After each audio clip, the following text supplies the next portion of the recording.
So this is what I have so far for the Kenya presentation. Opening slide, of course. A little bit about, where Kenya is, where it's located. Maybe a little bit about East Africa, and then, of course, how it's right on the equator.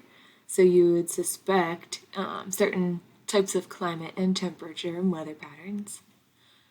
Then just a general fun facts slide, common language, major religion, currency, type of government, life expectancy.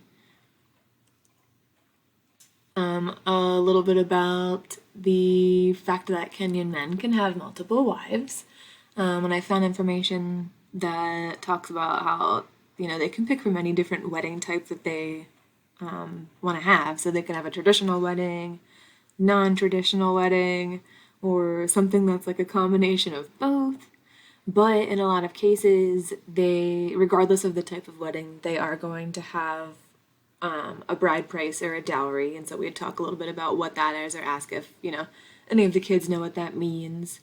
And I also found out that they're mostly what affects the price of the dowry is actually the education level of the woman.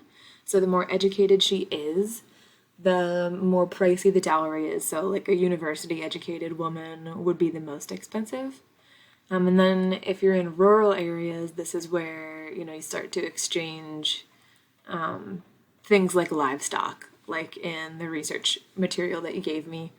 And so, that can start as low as like a minimum of 10 cows. So we've got our 10 cows here that appear. And then I have a little blurb about, each cow costing $500 to $700. So, yes, they can have multiple wives, but they got to be able to afford them. Then, of course, we couldn't ignore Lake Victoria and how big it is, and how Kenya is one of the countries that borders Lake Victoria, and how there's lots of fishing industry that happens there, and of course, it's a major water source. And then a little quiz for the audience. That Africa, Kenya in particular, is home to the Big Five, and ask if anyone has any guesses as to what the Big Five are, and they can shout out whatever they want. This particular recording app, though, doesn't allow me to record computer sound. So I actually have a little sound clip of a lion roaring here as like a hint if they can't quite get it. So that would be the transition to the next slide, which of course has the Big Five, and then how those are tied in with tourism and safari as like one of the main industries in Kenya. So we already talked about how it lies on the equator, and so you ask, well, what kind of weather does that make you think that they experience in Kenya? And so, of course, they're going to say hot weather, and that leads us into the fact that they would never expect that there are 10 glaciers in Kenya, and there used to be 18. They reside on the top of Mount Kenya, which is where Kenya gets its name from.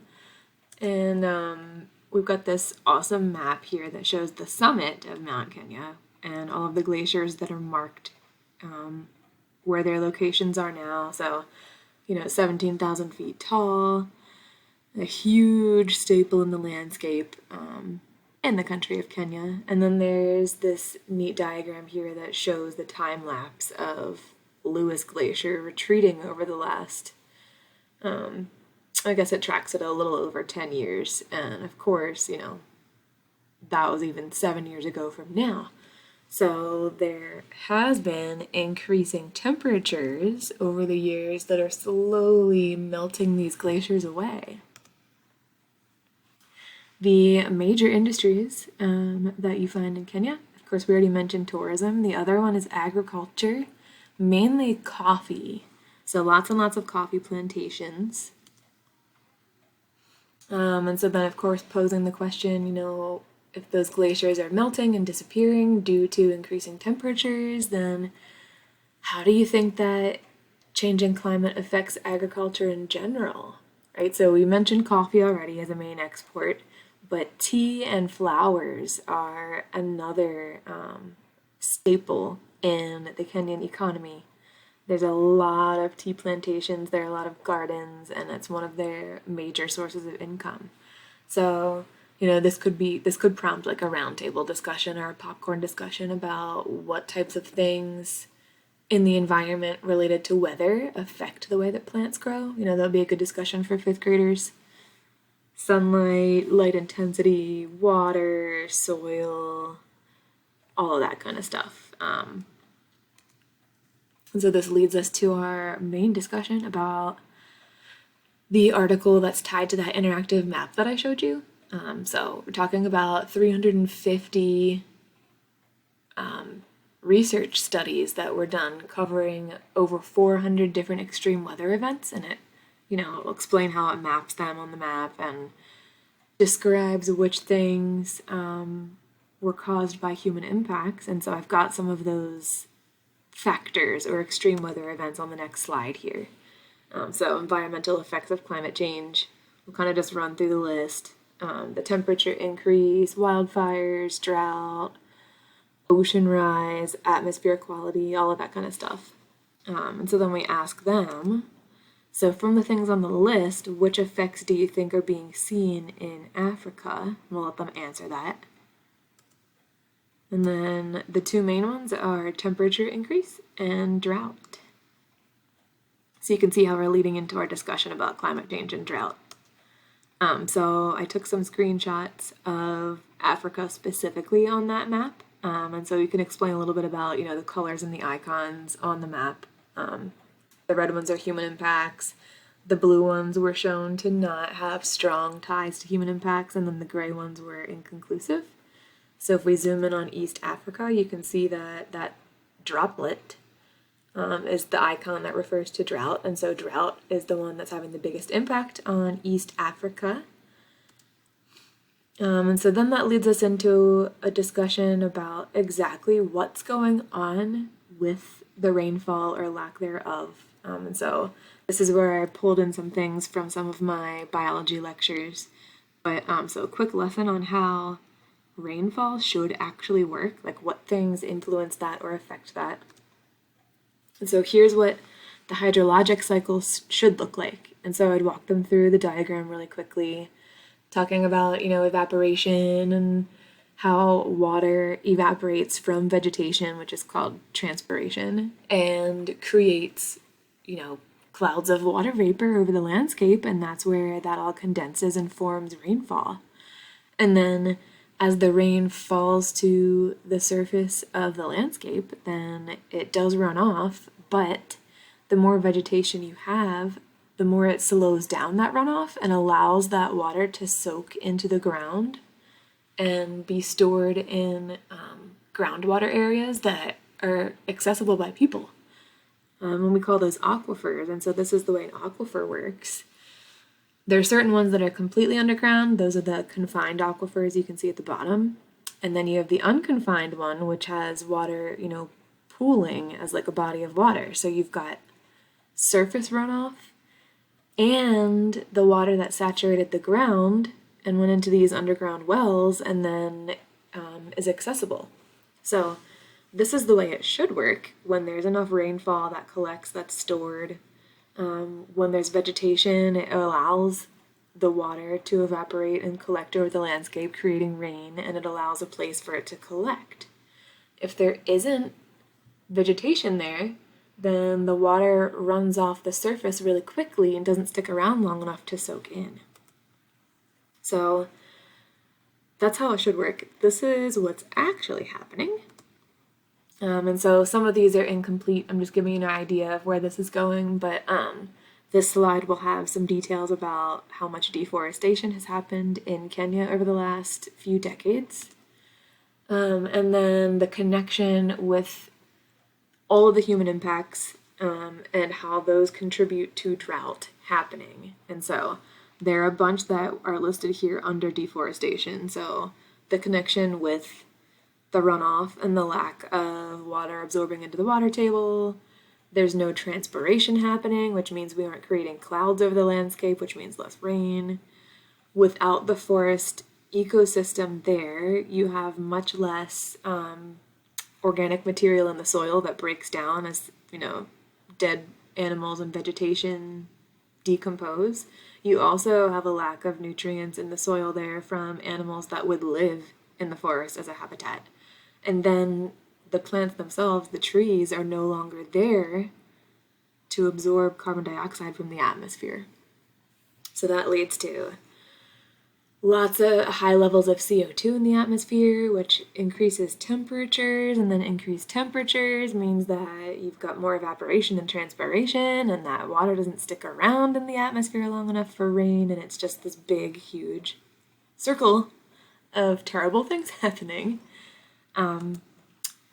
So I did find two really good YouTube videos. They're nice and short. Both of them give really good illustrations of the connections between the deforestation and climate change and how that connects to drought. The second one I think is better. The first one is good for the youngest groups that might watch this. So then these last few are incomplete. This is my outline for the information that's going to be on here. But so then these are the direct impacts of the drought on the Kenyan people themselves. So there's, of course, the effects on agriculture as their industry and their economy and their livelihood. So this is, let me go back. This talks about exactly what kind of environmental conditions coffee needs to grow. And when you read it closely, you can see it needs different cooler temperatures, it needs steady rainfall, things that are changing.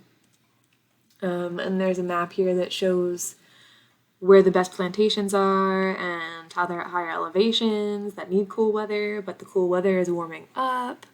Again, we'll elaborate on this as we go, but this recording can only be 15 minutes long and I'm getting there, so.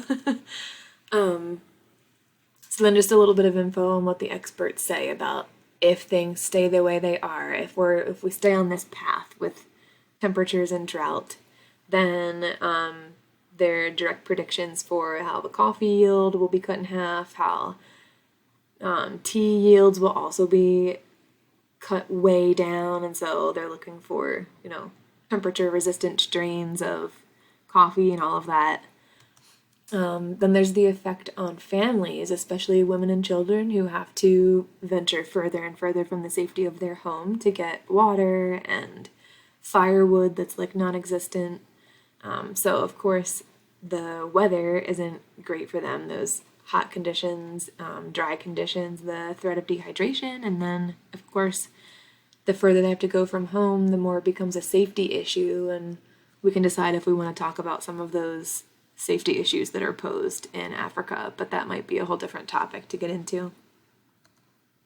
And then the connection between families, individual families that are into agriculture, and then families that have businesses based on livestock and how they have to relocate the livestock to chase pastures as a food source. And so on the journey, taking their livestock to go track down pastures, they can lose the livestock to dehydration and starvation on the way, and then their livelihood's gone. And then that has direct effects on the families as well, where if you lose those animals, there isn't that source of nutrition and calcium for growing children because there's no milk. This also poses a problem for nursing mothers and their babies that need that nourishment as well. The mothers aren't healthy because they don't have food, and therefore they can't, their bodies can't support the process of nursing. And then to just wrap up with some of the things that they're proposing to maybe counteract some of these effects, but it takes a lot of work and a lot of effort. So then we can decide exactly what kinds of critical thinking questions we want to pose in here. We can even decide if we want to include something about the ecological footprint and bringing that in, and how climate change impacts that we have here also are kind of reverberating around the globe and how that could possibly be affecting Kenyans as well. So that's what I've got so far. I like the way it's going. I'm happy with it, so just wanted to give you an update in case we can't connect on any of the mornings at the beginning of next week.